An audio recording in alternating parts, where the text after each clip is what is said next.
दोस्तों शुरू करते हैं आज का। जैसे टाइटल बार में आपको दिख रहा होगा, पेपर का डिस्कशन होने वाला है। सीडीएस का 2019 के सेकंड पेपर में जो नंबर सिस्टम एलसीएम एचसीएफ से क्वेश्चन पूछे गए हैं, उसके कुछ क्वेश्चन हम करने जा रहे हैं। मतलब सारे क्वेश्चन जो कि 2019 के सेकंड पेपर पूछे गए हैं सब करेंगे, तो बने रहिए लास्ट तक। देखिए ये जो सीरीज चल रही है क्वेश्चन पेपर का डिस्कशन, यहाँ सीडीएस एंड सीजीएल में पूछे गए मैथ एंड रीजनिंग के। जो देखिए सीडीएस में रीजनिंग आता नहीं है, तो सीजीएल में रीजनिंग एंड मैथ का, और इसमें जो है सीडीएस में जो मैथ का सारा क्वेश्चन आप हमारे साथ देखेंगे। तो बने रहिए हमारे साथ में। स्टार्ट करते हैं। आपको जैसा स्क्रीन पे दिख रहा होगा, यह सीडीएस के 2019 में सेकंड पेपर में पूछा गया पहला क्वेश्चन है। ठीक है, पहला क्वेश्चन जो कि नंबर सिस्टम से पूछा गया है। आपको क्वेश्चन दिख रहा होगा, हम भी अपने सामने क्वेश्चन देखते हैं। क्वेश्चन में लिखा हुआ है, मान लीजिए ए और बी दो वास्तविक मान है। ठीक है, मान लीजिए ए और बी दो वास्तविक धन संख्याएं इस प्रकार हैं कि A under root A plus B under root B is equal to 32। And दिया है कि a under root B plus B under root A is equal to 32। Then 5a plus B upon 7 is equal to कितना। तो हम question लिख लेते हैं। मतलब क्वेश्चन क्या जो सॉल्व करते हैं डायरेक्ट, क्वेश्चन को दिख रहा होगा आपको। तो लिखा हुआ है कि a under root B plus B under root A is equal to 32 is equal to 31। ठीक है, 31 दिया है, 31 and a under root A plus B under root B is equal to 32, यह दिया हुआ है। और पूछ रहा है हमसे 5a plus B upon 7 is equal to कितना होगा। ठीक है, कितना होगा। आपको ऑप्शन दिख रहे हैं, 4 ऑप्शन है, उसमें से पहला ऑप्शन है 5, 7, 9 निर्धारित नहीं किया जा सकता, ऐसा लिखा हुआ है। तो देखिए इसको करने का तरीका है, आप कैसे करोगे कि इसको अगर आप करोगे तो पहले इसका वर्ग करोगे आप, इसका वर्ग हो जाएगा, फिर इसका वर्ग करोगे तो इसका वर्ग हो जाएगा। यहां से आप ए और बी का मान निकालोगे और फिर जाके मतलब बहुत लंबा सा सॉल्यूशन करोगे, तब जाके सॉल्व होगा। तो नहीं करना है, हमने क्या कहा कि नहीं करना है। कंपटीशन के जमाने में आप ऐसा करोगे तो आप फील ही नहीं कर पाओगे आप कंपटीशन के जमाने में हो। ठीक है, तो कंपटीशन में ऐसा करोगे तो नहीं हो पाएगा सिलेक्शन। करना क्या है, देखिए यहाँ पे आप छोटा सा ट्रिक देख रहे होंगे, क्या आपको दिख रहा नजर आ रहा, क्या आप भी देख पा रहे हैं जो हमें दिख रहा है। आपको इसमें से कुछ नहीं लेना देना, आप इस पार्ट को निगलेक्ट करिए। आपसे जो क्वेश्चन पूछा गया उसको आप देखेंगे तो यहाँ पे आपको देख रहे हैं कि यह जो भी आंसर आने वाला है, जो भी उत्तर आने वाला है वह 5 का मल्टीपल होगा। जो भी आंसर आएगा वह 5 का मल्टीपल होगा, मतलब 5 का गुणज होगा, यह होगा ना। तो आपको इसमें ए बी सी, ए में लिखा हुआ है 5, बी में लिखा हुआ 7, सी में लिखा हुआ 9 और डी में लिखा हुआ निर्धारित नहीं किया जा सकता। तो 7 तो 5 का मल्टीपल नहीं है, 9 भी मल्टीपल नहीं है, और 5 जो है 5 का मल्टीपल है ना। तो हम क्या कह सकते हैं कि इसका जो है ए वाला ऑप्शन सही है। ठीक है, कौन सही है, ए वाला ऑप्शन सही है। तो आशा करते हैं आपको समझ में इजीली। हमने क्या किया, सॉल्व नहीं किया, बिल्कुल दिमाग जरा सा लगाया है। क्या किया कि 5 का मल्टीपल आने वाला है आंसर, हमने ऑप्शन देखा है, ऑप्शन सही हमने क्वेश्चन को कर दिया। ठीक है, तो हम देखते हैं दूसरा क्वेश्चन। तो अब आपको स्क्रीन पे क्वेश्चन नंबर 2 दिख रहा होगा, तो दूसरा हम भी करते हैं। दूसरा कह रहा है, पहला स्टेटमेंट दिया, उसमें देखिए स्टेटमेंट दिया है, कहा है क्वेश्चन की कथनों पर विचार कीजिए। तो स्टेटमेंट दिया है कि 17 की घाते 174 के इकाई का अंक, मतलब यूनिट डिजिट कितना आने वाला है, 7, ऐसा कह रहा है। चलो हम भी निकालते हैं, क्या ऐसा होता है। तो हम 17 के इतना करेंगे, कितना आएगा, 7 आने वाला है। देखते हैं, देखिए इसमें 4 से डिवाइड किया जाता है, 4 से घात, क्योंकि इसका जो है टर्मिनेशन 4 पे होता है। मतलब 7 के मान जो है, इसे भी यूनिट डिजिट देखेंगे, 7 के मान हर चौथे वैल्यू के बाद सेम हो जाता है ना। तो हम क्या कहने वाले हैं कि 4 से इसमें डिवाइड किया तो कितना, 4 से अगर काटोगे, देखो 4 चौक को 16, यहाँ पे बचा 1, 14, 4 3 12, यहाँ पे बचा 2, 4 से 174 भाग देंगे, यहाँ बचा 2, कितना बचा, 43 बार गया तो शेषफल 2 बचा। तो हम इसको लिख सकते हैं कि 17 की पावर 2 भी इसी के समान है। तो 17 की पावर 2 करेंगे, कितना होगा, 7 की पावर 2 कितना होता है, 7 7 49, 49 का यूनिट डिजिट 9, 49 का यूनिट डिजिट कितना हो गया, 9 हो गया। इकाई का अंक 9 हो गया, इसका मतलब 7 गलत है, 7 नहीं होगा। अब दूसरा कह सकते हैं, दूसरा स्टेटमेंट क्या दिया है, दूसरा स्टेटमेंट दिया है कि किन्हीं भी दो विषम संख्याओं के वर्गों का अंतर हमेशा 8 से विभाज्य होता है। चलो देखते हैं, दो विषम संख्या ले लिया, हम एक 3 ले लिए, एक 5 ले लिए, कुछ भी आप ले सकते हो। तो 3 और 5 ले लिए, 5 का वर्ग होता है 25, 3 का वर्ग होता है 9, 25 से अगर हम 9 माइनस करेंगे तो कितना आएगा, 16 आएगा। क्या 16 8 से विभाजित होता है, बिल्कुल होता है। तो हम कह सकते हैं यह भी आंसर सही है, दूसरा आंसर क्या है, सही है। तीसरा कह रहा है दो क्रमागत विषम संख्याओं के गुणनफल में एक जोड़ने पर एक पूर्ण वर्ग प्राप्त होता है। दो क्रमागत विषम संख्या, ठीक है, दो क्रमागत। तीसरा देख लेते हैं, दो क्रमागत विषम संख्या क्या है। क्रमागत विषम संख्या 3 और 5 लेते हैं। तो कह रहा है कि 3 और 5 विषम संख्याओं के गुणनफल में एक जोड़ने पर 3 और 5 का गुणनफल करेंगे, 5 3 15 और 15 में अगर एक जोड़ोगे कितना आ गया 16। क्या 16 पूर्ण वर्ग संख्या है? बिल्कुल है। 16 का क्या होता है? 4 चौका 16। तो कह सकते हैं यह भी सही है। पहला गलत है, दूसरा तीसरा सही है। तो ऑप्शन में क्या दिया है? पहला एक पहला दूसरा तीसरा सही है। बी वाला ऑप्शन है पहला और दूसरा सही है। सी वाला है दूसरा और तीसरा, और डी वाला है पहला और तीसरा। तो हमें कौन सा सही है? दूसरा और तीसरा। तो इस तरह के सी वाला आंसर सही है। कौन सा? सी वाला सही है। ठीक है, कि जब n को 17 से विभाजित किया जाता है, कोई n संख्या है, इसको 17 से विभाजित कर रहे हो, तो कितना आ रहा है? भागफल 182 के बराबर आता है। भागफल 182 के बराबर आता है। भागफल और शेषफल के बीच का अंतर 175 है। भागफल और शेषफल के बीच का अंतर 175 है। आप कह सकते हो कि शेषफल कभी 17 से ज्यादा नहीं होगा, कभी भी 17 से ज्यादा नहीं होगा। तो आप शेषफल इसमें से कितना घटाओगे? कितना बच रहा है? 175 बचेगा। तो 82 में से कितना घटाओगे? 175 बचेगा। कितना घटाओगे? 7 घटाओगे। कितना? 7। तो हम कह सकते हैं कि इसका शेषफल 7 होगा, है ना। तभी तो भागफल और शेषफल का अंतर 175 आ रहा है। भागफल ये हो गया, शेषफल अंतर 175 तभी आ रहा है ना, यह दिया हुआ स्टेटमेंट। तो शेषफल हो गया इतना। तो हम कह सकते हैं अब कि पूछ रहा है n की वैल्यू क्या होगी, तो आप क्या करोगे? इसका मल्टीपल करके जोड़ दोगे। तो बिल्कुल ऐसा नहीं करना है ना। आप देखिए कॉम्पिटिटिव एग्जाम दे रहे हो तो आपको यहाँ 7 देखना है। 7 को आप इस 2 में मल्टीप्लाई करोगे, 7 दूना 14, 14 का कितना हो गया? 4, और 4 में अगर 7 ऐड करोगे तो कितना हो जाएगा? 7 4 11, मतलब यूनिट डिजिट 1 आएगा। तो जिस भी ऑप्शन में आपको यूनिट डिजिट 1 दिख रहा है वह आंसर आपका सही है। तो यूनिट डिजिट 1 जो दिख रहा है वह ऑप्शन नंबर सी। कितना है? 3101। ठीक है, ऑप्शन नंबर सी। आप इसका मल्टीप्लाई करके 7 ऐड करोगे इतना ही है। ठीक है, क्वेश्चन नंबर 14 दिख रहा होगा, तो इसको देखते हैं। देखिए इसमें क्वेश्चन में क्या लिखा हुआ है कि यदि प्रत्येक Q और R के लिए P सापेक्षता अभाज्य है। प्रत्येक Q और R के लिए, मान लिया P Q R दिया हुआ है। मान लिया आपने क्या कहा? प्रत्येक P जो है, प्रत्येक Q और R के लिए P सापेक्षता अभाज्य है।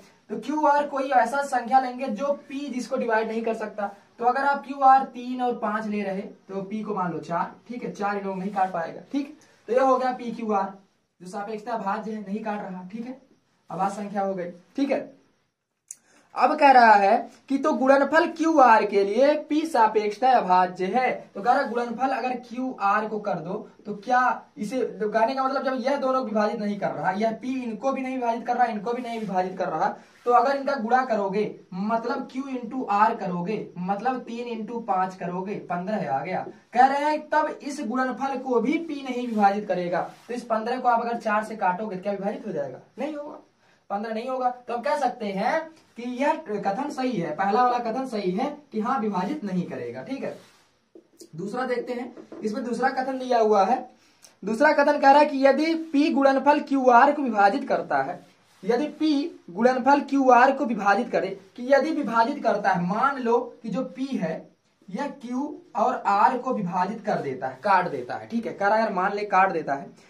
और यदि P Q को भी विभाजित करता है, यदि P जो है इस Q को, मतलब यह इसको विभाजित करता है, ठीक है, इसको विभाजित करता है, तो P R को भी अवश्य करेगा। देखिए यह कोई वैल्यू नहीं हुई। देखिए कहने का मतलब क्या हुआ, अगर 5 गुणे 2 लिखा हुआ है और 5 से 5 कट रहा है, तो 5 से क्या 2 कटेगा? जरूरी है? बिल्कुल नहीं जरूरी है। तो हम कह सकते हैं यह जरूरी नहीं है कि अगर P Q को काट रहा तो R को भी काटेगा, ये कोई जरूरी बात नहीं है। तो कह सकते हैं यह स्टेटमेंट गलत है। ठीक है, यह स्टेटमेंट गलत है।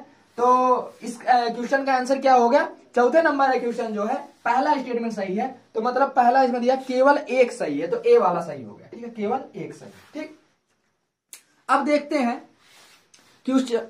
हैं क्वेश्चन नंबर 5। ठीक है, क्वेश्चन नंबर 5 दिख रहा होगा। इसमें लिखा हुआ है कि मान लीजिए यक्ष वह न्यूनतम धन पूर्णांक है कि जब यक्ष को 14 से विभाजित किया जाता है। जब यक्ष को 14 से विभाजित किया जाता है, जब यक्ष को 14 से विभाजित किया जाता है तो शेषफल 7 होता है। देखिए यहां पर कोई भागफल होगा, धन लगा के यहां पे शेषफल 7 बचता है। ठीक है, यहां भागफल कुछ है, ठीक, 7 बचता है। और जब यक्स को 15 से विभाजित किया जाता है, जब यक्स को 15 से विभाजित किया जाता है, ठीक, तो शेषफल 5 होता है। तो यहां पे कुछ भागफल होगा, शेषफल 5 होता है, ठीक, ऐसा लिखा हुआ है। तो निम्नलिखित में से कौन सा एक सही है? कह रहा है कि 20 से यक्स छोटा होगा 30 से, जो भी है।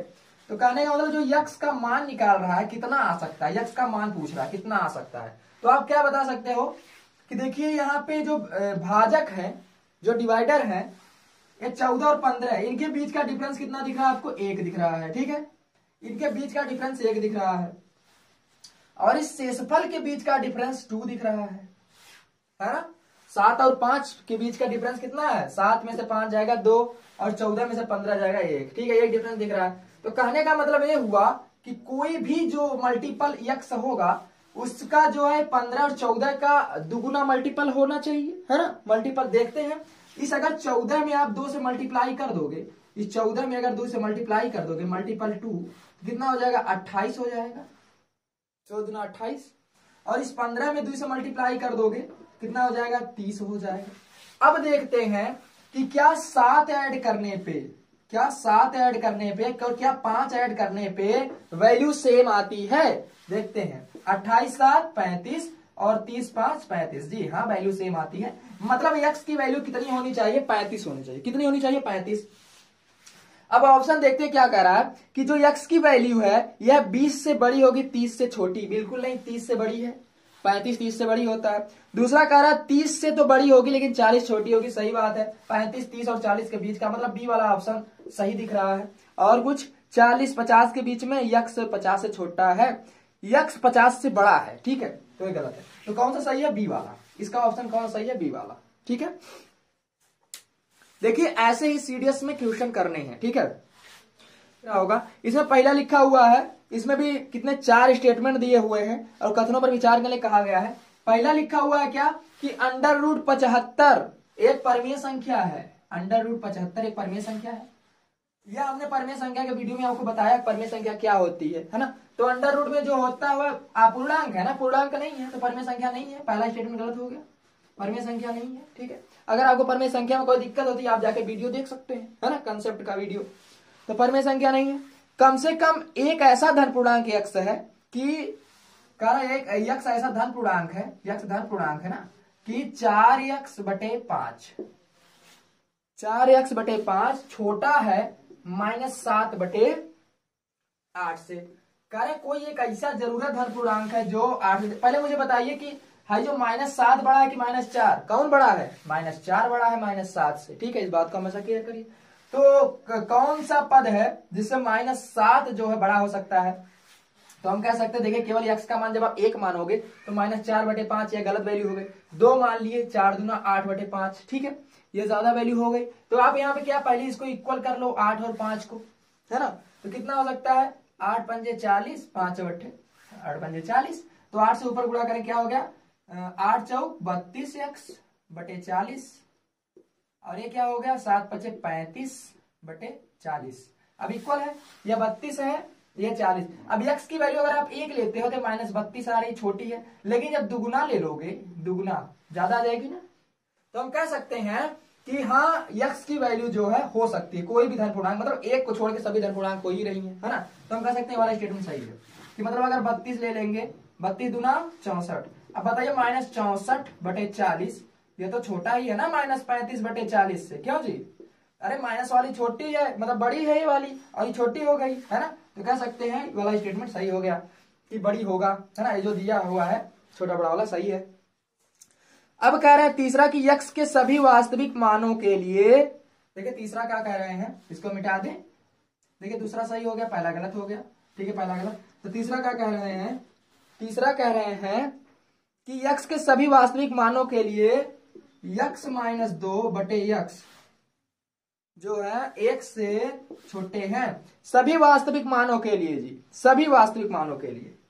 तो हम कहें कि अगर x का मान हम 2 ले लें, 2 - 2 0, 3 ले लें, 3 में से 2 गया 1, ठीक है, 4 ले लें, 4 में से 2 गया 2 बटा 4, 2 बटा 4 मतलब 1 बटा 2, है ना, 2 बटा 4 मतलब 1 बटा 2, और 10 ले लें, 10 में 2 गया 8, 8 बटे 10, है ना, 10 में 8।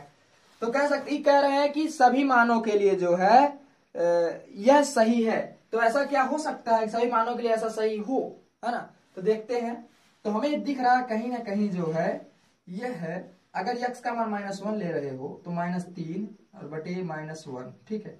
-3 बटे माइनस कट गया 3 आ गया, क्यों माइनस कट गया 3 आ गया।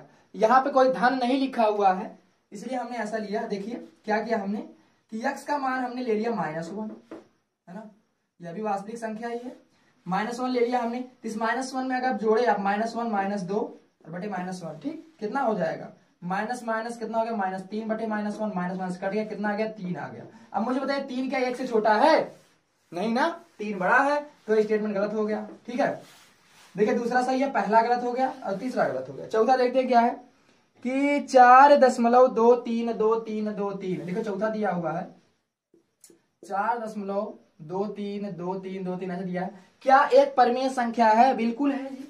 हमने कहा था कि जब लास्ट में पुनरावृत्ति हो रही है तो वह पुनरावृत्त वाली संख्या परिमेय संख्या होती है। इसको परिमेय संख्या में बदल सकते हैं, ऐसा परिमेय संख्या वीडियो में देखा है, तो यह परिमेय संख्या है, ठीक है।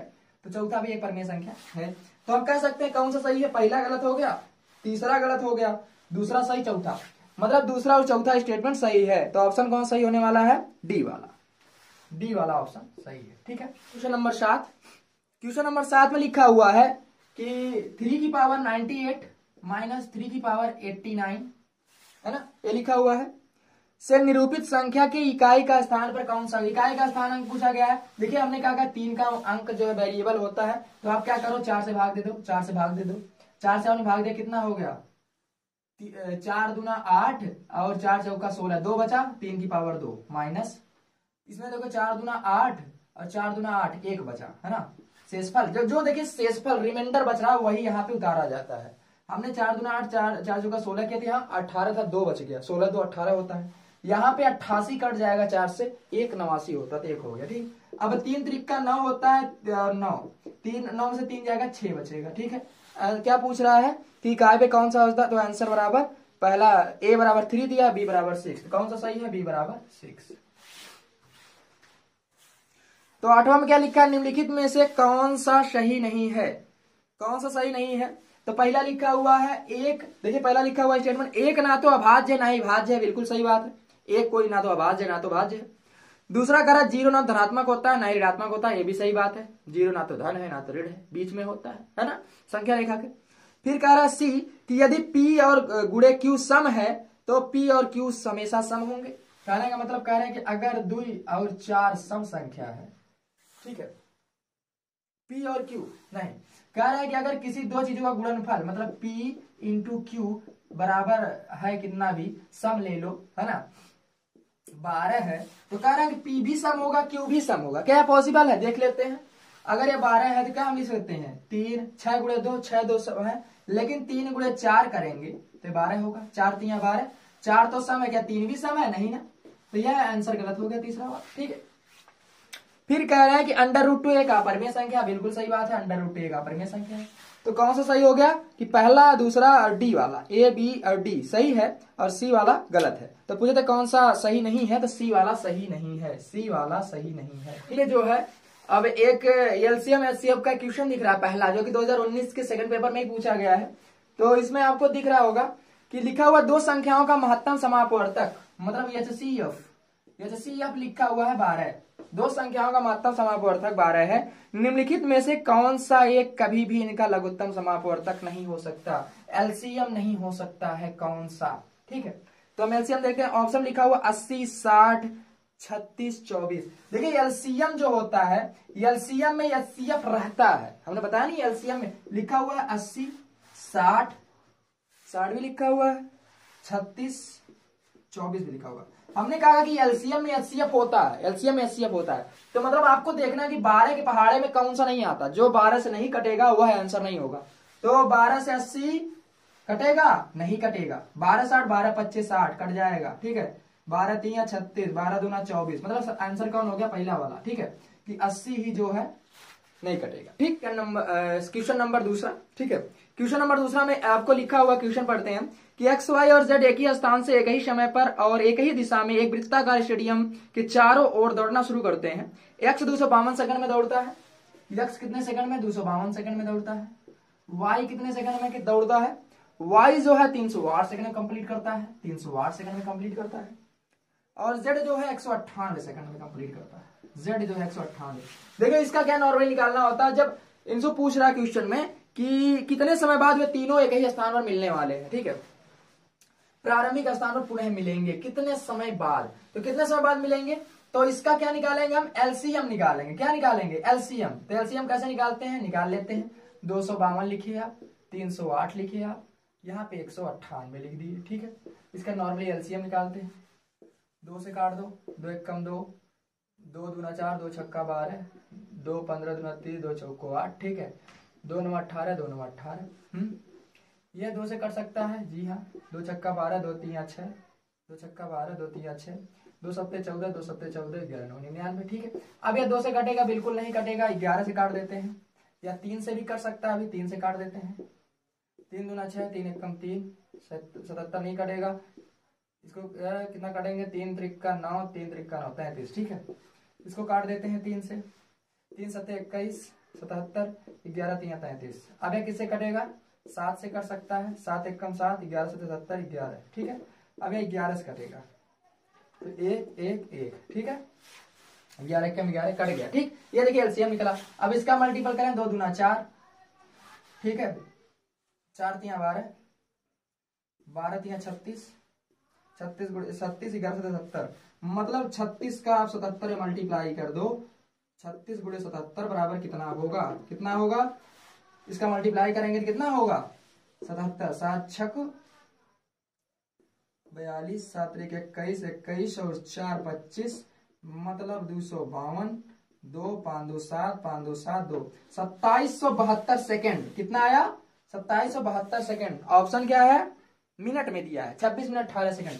तो क्या हम इसको मिनट बदलते हैं, मिनट बदलने का क्या मतलब है कि 1 सेकंड में 60 मिनट, 60 से डिवाइड कर दो आप इसको। नॉर्मली कितनी बार जाएगा, 6 चौको 24, 4 बार गया, 4 वाला मिनट कोई है, 42 45 46। ठीक है, 6 चौको 24, यहाँ बचा, देखिए जीरो का भी छोड़िए, 6 चौको 24, यहाँ बचा कितना, यहाँ बच गया आपका 3, 6 चौको 24, 3 27 37 हो गया, तो 6 के 36, 6 के 36, 46 मिनट कहीं है, जी हाँ, आपको डी वाला मिल गया। देखिए पूरा करने की जरूरत नहीं है, इसमें लिखा हुआ 26 42 45 46, तो आपको डी वाला आंसर सही है।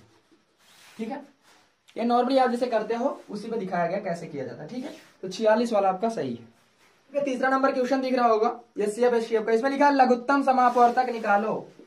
1/3, 5/6,